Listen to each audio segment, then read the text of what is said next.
Hi, this is Mariah Gullo from The Hollywood Reporter, and we're in studio today with Arielle Kebbel. Hi, Arielle. How are you doing? Good. Thank you so much for having me. Thanks for coming in, and congratulations on Season 2 of Midnight Texas. Thank you. Here we go. Yes. Here we go.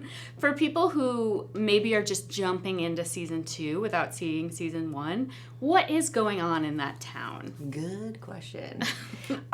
We pick up the show a few months later, after Season 1 finale, and my character, Olivia, is happily married to Lem, her vampire husband, which is totally normal for Midnight. And as newlyweds, they're learning how to coexist and share life together, which is a massive change for Olivia, who is an incredibly independent woman, a badass. I mean, she's an assassin. So she never thought in her wildest dreams, A, she'd get married, B, she'd even let herself fall in love, and C, to a vampire. So they're learning to coexist in this new town, and then all of the other relationships are going quite well, and then all of a sudden we have these newcomers that come into town, and they're opening a hotel. And so we're kind of going, now, what in tarnation would you open a hotel in Midnight for?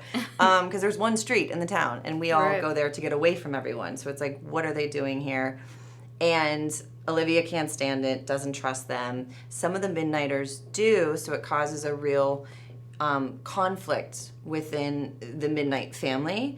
And as the season goes on, that highlights, like, I feel like a lot of last season was like external battling evil from the outside world, and this season it's really about our demons within. So one of the things that I'm excited for people to see this season for my character Olivia is that everyone knows she's a badass, and she's tough, but any person who's tough on the outside still has wounds on the inside. And this season, because she's married and really creating this new life with a new partner and trusting a man for the first time in her life, all of a sudden her childhood demons come up. And those wounds that she's protected for so long and made herself strong and made herself not trust anyone and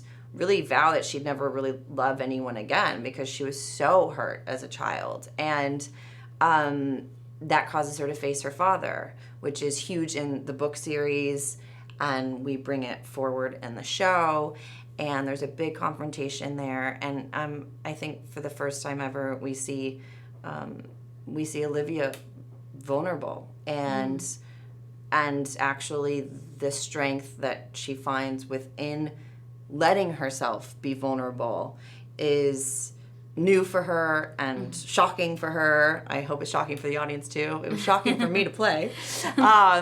And so that's the other thing that I think is so different from season 1 to season 2, because now that we've established these characters season 1, we really get to journey with them season 2. And so I'm excited for people to see these layers of Olivia we haven't seen before. And it's so interesting. Olivia and Lem, they have a psychic connection now. Where Lem can anticipate her every move, like knows when she's in trouble or when she's feeling a certain way. So at first it seems amazing. Like, what would happen if your man knew everything that you were feeling and can anticipate every move? That's what I'm saying. Right? It's like quite sexy. Yes, but then you start to see some problems with that. Yes. Because people don't necessarily want their feelings being, like, transmitted directly to their partner every time they feel their feelings them. And their thoughts. I mean, they're everything. There is zero privacy.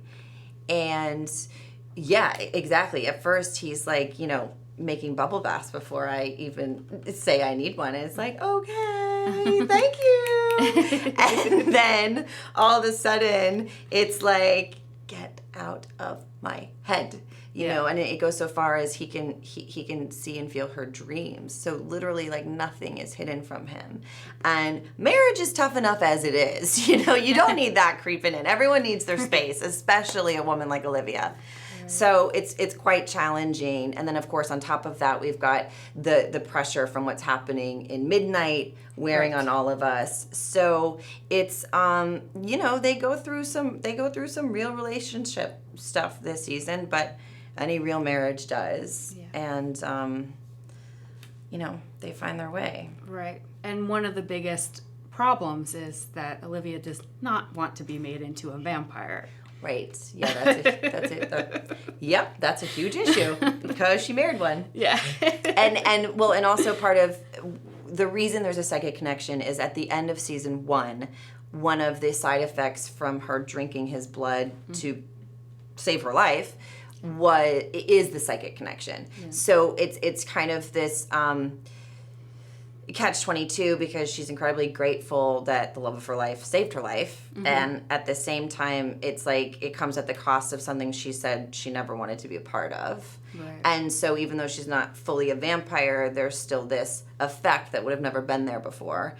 And so that's another layer of the how do we deal with this? If only.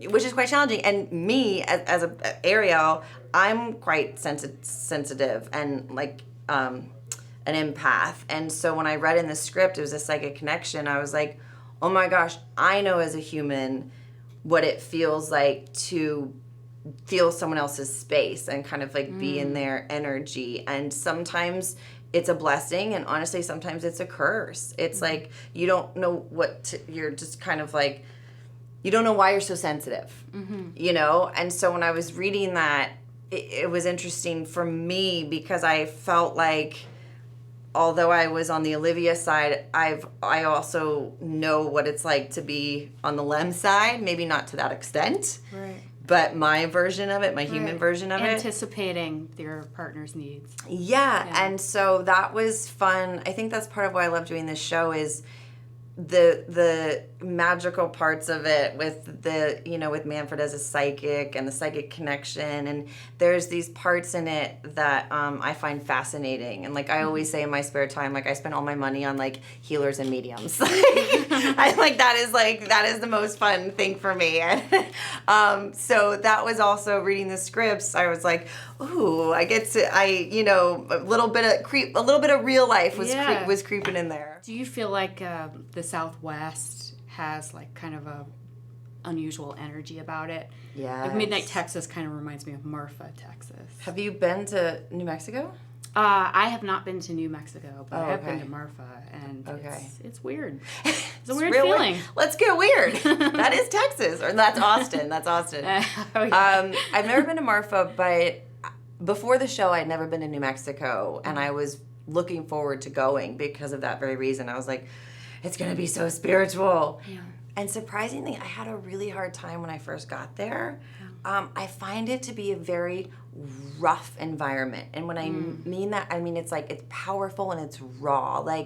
Their thunder, I grew up in Florida, so I'm used to lightning storms and hurricanes and whatever. And their lightning storms, I've never seen anything like it. I mean, it is straight from the sky down to the ground every single time. And the wind blowing out of nowhere. And then all of a sudden it's hailing. And then it is a powerful, powerful place. And so I feel like it is incredibly spiritual.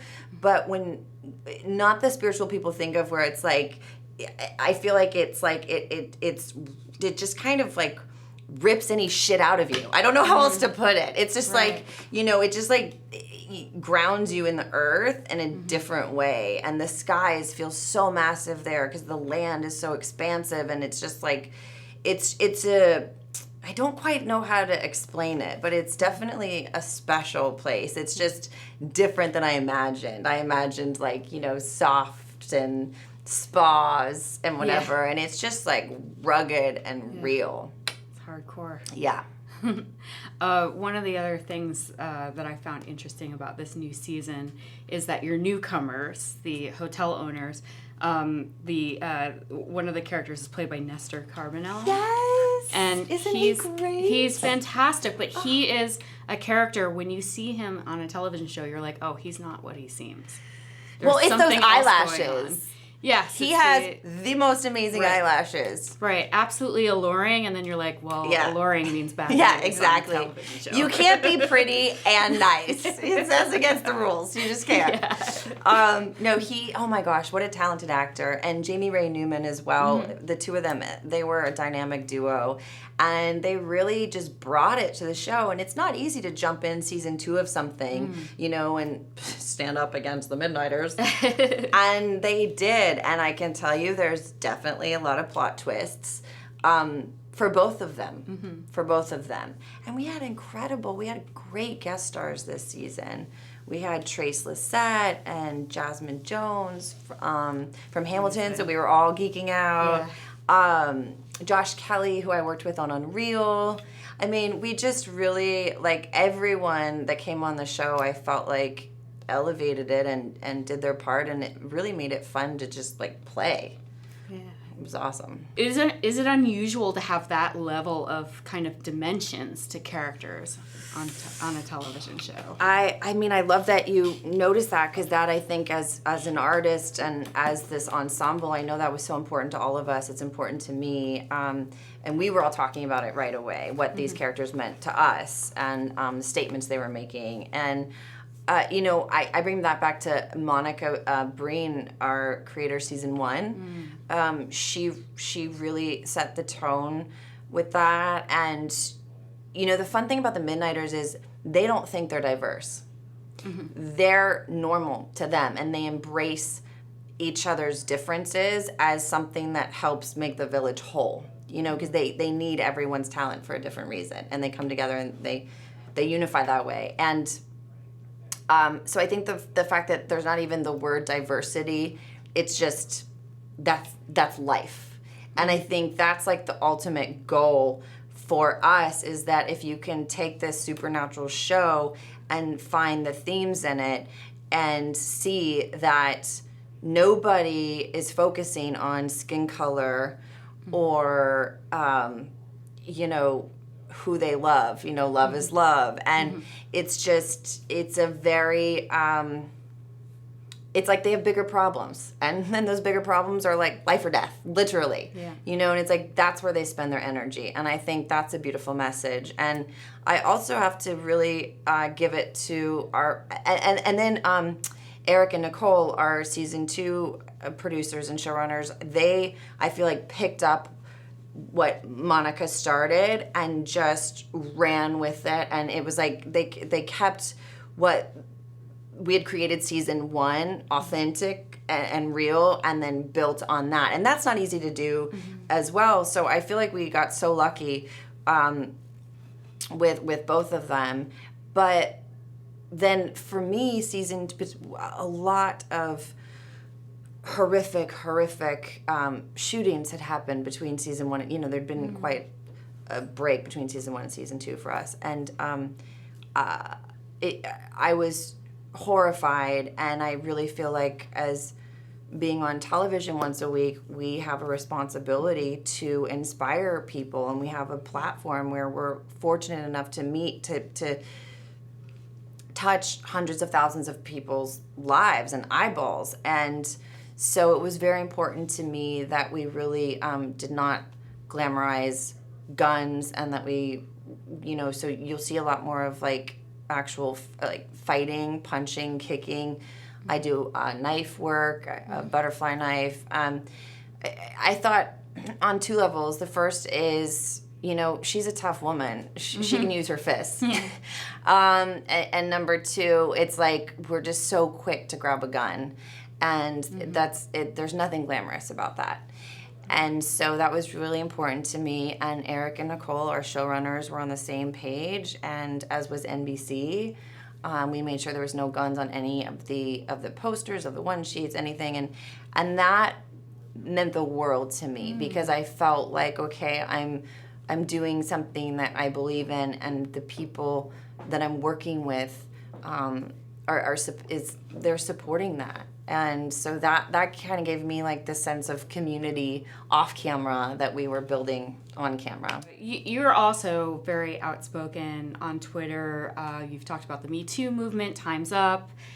school shootings, and also encouraging people to go out and vote. Yes. So what would you like to see happen in the next year? What are you hoping for? Gosh, that's a big question. Close on in at the end of the year. Well, as of this moment today, vote, you know, because the midterm elections are coming up, and I just did a big campaign with I'm a Voter. We're starting to release that shortly, and I was really proud to be a part of that campaign. And, you know, I just keep saying, like, as everyone else is, this isn't about a political party. You know, this is about human beings and human beings' rights, and educating yourself on who's running and understanding that I think it's like 36 or 32 out of the 50 senators will be elected this midterm. And it's like, I don't think people understand, you know, it's like, so if it's not the president, then why are we voting? And I mean, that's a big generalization, but what I'm trying to say is I don't think people until now have really understood the importance of a midterm election. Yes. And that's okay. There's nothing wrong with that. But what is important is to educate yourself between now and November 6th. And I mean, I just, when I've been speaking about it, I've been sharing, like, I will, till the day I die, I will remember the first time I voted. And I was in California. I just moved here. I was filming American Pie band camp. And I made sure I could get off work in time to go vote. And I remember that was long before, we still had Thomas guides then, okay? That was long before Twitter and Instagram and all of that. And I remember I got the little sticker and I took a picture and I sent it. I think there was Trios then, no iPhones. And I sent it to my mom and my dad, and I cried because I didn't understand how it would feel to know that my little voice was somewhere in America saying, here's what I believe in, and that actually was going to the White House, to the people that make our decisions and run our country. And so I think sometimes it's like, it's so hard to hear all the political mumbo jumbo, but if you really just break it down to the simple fact of like, oh my God, my little voice literally has a part in all of America if I make the choice to vote. Yeah. And, you know, to just sit with that and feel that power. And I think there's nothing like it. And we're fortunate that we live in a place where we can actually do that. So that would be what I'm pushing right this moment. If you ask me on after that, I'm sure it'll be something else. Right. The results of the midterm. Yeah. Well, that's a really exciting way to put voting. So you've got me jazzed. Oh, good. Yes. Thank you. Yeah, you can take your baby to the polls. Oh, well, definitely taking my baby to the polls. Can you tell me a little bit about your upcoming project, Grand Hotel, on ABC? Yeah, Grand Hotel. It's a remake of a Spanish show on Netflix, and ABC's remaking it. And Eva Longoria is our executive producer. She's also starring in it. She's such a badass. That woman does not stop. She literally just had a baby, was directing the first episode, was in Telluride promoting her film, which I'm going to a screening of it tonight. I mean, she's in Australia doing a movie. It's just like, talk about woman. Yeah. Wow. So I'm so excited to be working with her. We've known each other for years, since the Jesse Metcalf, John Tucker, Desperate Housewife days. So it's fun to become full circle with that. And it's a show about a hotel, a family-owned hotel, and all the drama that goes on within the hotel. Right. And my character, Sky, actually goes missing in the pilot. And so her arc throughout the season is her brother Danny comes to the hotel, disguises himself as staff to try and find out what happened to her. Because it's just like she went missing and that was that.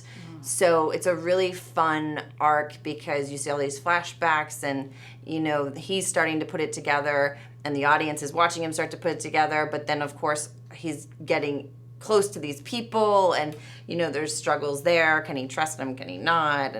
And all that jazz. So it's a great cast and it's fun. It's got humor. It's got like a kind of thriller feel to it, and I'm excited to be working on it. And I worked with Ben Spector, the other producer, on John Tucker Must Die. So it's lots of like, you know, yeah, small world. Now, last question to you before I let you go, and thank you so much for being here. Yeah. You go to Comic-Cons because you're on a supernatural show. So what's the most surprising thing you've learned from having such close interaction with your fans? I'm just constantly wowed by their passion, and I've said this over and over again, but I truly mean it. We would not have a season 2 Midnight Texas if it weren't for the fans. They were so passionate and supportive during season 1. And then there was this long break between season 1 and season 2, and they were right there with us the entire time on Twitter and Instagram and social media, and wondering what was happening and can't wait to start back. And it just blew me away because it made me feel like I have a responsibility to give back to these people that have supported us so passionately. And so I think I'm just constantly in awe that they like us. It's like high school. I'm like, do you like me? Really? Okay. Cool. Thanks. Want me to sign? No. Okay. Bye. Yeah. It really. It's actually very overwhelming. It's a lot to take in, but I'm very grateful and humbled by it all. Comic-Con never ceases to amaze me. I feel like I always leave like this. I'm like, wow. And the costumes, you know. Yeah. Arielle, thank you so much for being here. The show is Midnight Texas on NBC. Thank you. Thanks for having me. Thank you.